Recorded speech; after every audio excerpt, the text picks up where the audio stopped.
Video को like करके आगे शेयर जरूर कर देना। तो नहीं, लेकिन हमने तारीख में उन औरतों का जिक्र बहुत कसरत से पढ़ा है।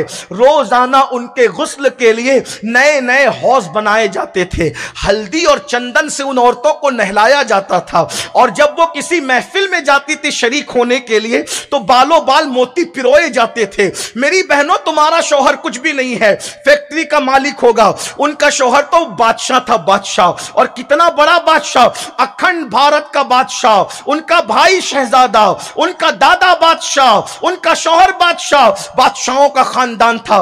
क्या उनके मकर फरेब थे? क्या उनके गुरूर थे? क्या उनके घमंड थे? अल्लाह ने दौलत दिया था। जानते हैं, हल्दी चंदन से नहलाई जाती थी, बालों बाल मोती पिरोई जाती थी, और जब किसी महफिल में जाती थी तो उसका घघरा और चोली उठाने के लिए और उसके दुपट्टे को संभालने के लिए दर्जनों कनीज पीछे चला करती थी, और पंखा झलने के लिए दर्जनों कनीज पीछे चला करती थी। जाओ हिंदुस्तान के गली कूचे घूम घूम करके आओ और मुझे उन औरतों की कब्रों के निशान बता दो। कहां सो रही है जिसे हल्दी और चंदन से नहलाया जाता था? कहां सो रही है जिसको बालों बाल मोती पिरोए जाते थे? मेरी बहनों, उनकी हड्डियां तक पिघल गई है, हड्डियां, कब्रों का निशान भी बाकी नहीं। ये तो हम लोगों का एहसान है कि इबरत के लिए उनका जिक्र करते हैं, वरना कोई झूठे मुंह भी उनका जिक्र करने के लिए तैयार नहीं। ये इबरत नहीं है तो और क्या है? अरे तुम्हारी खूबसूरती की हैसियत क्या है? तुम सिर्फ पाउंड्स का पाउडर लगाकर घमंड कर रही हो। वो हल्दी और चंदन से, पीवर दूध से नहाती थी। अल्लाह अकबर! उनकी जूतियां उठाने के लिए दर्जनों कनीजे पीछे चला करती थी। मगर आज न उनकी कब्र है, न उनकी नस्ल है, न उनका नाम है, न उनका निशान है, मगर वो राबिया बसरी जो एक कनीज थी, कनीज, आज भी उसका जिक्र जिंदा है। और बताया जा रहा है कि कनीज होकर सूखे टुकड़े खाने वाली अगर अल्लाह की वफादार हो जाती है तो उसके मजार पर भी मेला लगता हुआ नजर आता है, और जो महलों में रह के खुदा से गद्दारी करे उनकी कब्रों का निशान मिटा दिया जाता है। दौलत पर घमंड करके कुदरत के गजब को चैलेंज करने वालों, याद रखना, जब जवानी में कोई पाप करता है तो अल्लाह उस पे इतना दर्दनाक बुढ़ापा मुसल्लत करता है कि वो भीख भी मांगे तो कुदरत किसी को भीख देने की तौफीक नहीं देती। अगर औरतें सुन रही है तो मेरी उनसे गुजारिश है, ये सुर्ख रुखसार बहुत जल्दी झुर्रियों में तब्दील हो जाएंगे। ये खूबसूरत आंखें जो आज झील की तरह भरी भरी है, ये खुश्क हो जाएगी। ये बाल जिनकी नरमी पर सुंबुल के पौधे इसलिए कुदरत जालिमों को पहले जमीन के ऊपर सजा देती है, ताकि मेरे और आप जैसे नादान लोग कम से कम उन लोगों को देखकर सुधर जाए, उन लोगों को देखकर संवर जाए। और अगर नौजवान लड़के ताकत और कुव्वत पर घमंड कर रहे हैं तो याद रखो, कुदरत के हाथ में सबकी चोटी है। अगर एक नस दबा देना कुदरत, तो खड़े होने की औकात नहीं है हमारी। हमने बड़े बड़े पहलवानों को लकड़ी का सहारा लेकर के चलते देखा है। किस पर घमंड करता है इंसान, किस पर गुरूर करता है इंसान। बहरहाल मैं अर्ज कर रहा था, गौर करो अपने रसूल का फरमान। हुजूर के फरमान पे यकीन है तो सुनो अल्लाह के रसूल क्या फरमा रहे हैं। गंदी फिल्में देखकर जिना के अड्डों को आबाद करने वालों गौर करो, औरतों पर पाप की नजरें डालने वालों गौर करो। अब तो वो दिन हम देख रहे हैं, बदतरीन माहौल। आज के लड़कों की निगाहों से सालियां भी महफूज नहीं है। किस कर्ब से हम कहां वो नौजवान, वो हमारा जवान था जिसने साहिल पर कश्तियां जला करके कहा था, हम वो लोग हैं या तो मिशन पूरा करेंगे या तो मर जाएंगे मगर वापस नहीं जाएंगे।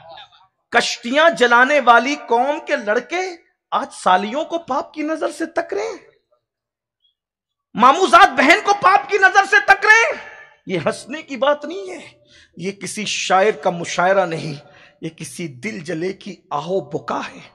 काश कि इस पर कुछ सआदतमंद रूहे लब्बैक कहती, मैं पूछता हूं, आप कहते हैं नौजवान लड़कियां दूसरों के साथ भाग रही। मैंने कहा तू जब साली की हिफाजत नहीं कर सकता तो तू कौम की बेटी की क्या हिफाजत करेगा? दुनिया समझ चुकी है, हमारी गंदगी को दुनिया समझ चुकी है। जो खाला की बेटी को पाप की नजर से देखे वो मोहल्ले की बेटी की आबरू की हिफाजत कैसे कर सकेगा?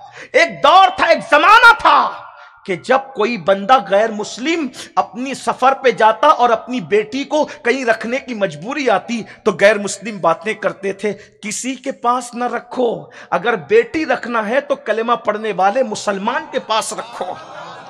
क्योंकि मोहम्मदी अरबी का गुलाम जब किसी की इजाजत के बगैर लकड़ी का खिलाल बे इजाजत नहीं कर सकता तो वो किसी औरत पर जब लकड़ी बगैर इजाजत इस्तेमाल नहीं करता तो लड़की पर पाप की नजर कैसे डाल सकता है? ये अपनी पहचान थी, ये अपनी शनाख्त थी। आज दुनिया कचरा समझ के यूं ही नहीं जला देना चाहती है, आज दुनिया गंदगी समझ के यूं ही नहीं उठाकर फेंक देना चाहती है। अल्लाह के बंदो, मोमिन होने की लाज रखना आपके हाथ में है अल्लाह, और अगर यूं नहीं करते तो फिर अल्लाह के अजाब के लिए तैयार रहो। जल्दी जल्दी पढ़ रहा हूं। अल्लाह के प्यारे हबीब सादिक व मज़दूक गैबदा नबी सल्लल्लाहु अलैहि वसल्लम फरमाते हैं, जिना करने वालों को क़यामत के दिन आग की कमीज, कौन सी आग? दुनिया की आग नहीं, दुनिया की आग से 70 दर्जा ज्यादा तेज जहन्नम की आग की कमीज पहनाई जाएगी। इसी पर बस नहीं, अगर हुजूर ने न कहा होता तो मैं कभी भी कहने की हिम्मत नहीं करता। अल्लाह के हबीब अलैहिस्सलाम फरमाते हैं, जहन्नमियों को अल्लाह अकबर वो दर्दनाक अजाब होगा कि जहन्नम की आग उनकी शर्मगाहों पर रख करके दहकाई जाएगी।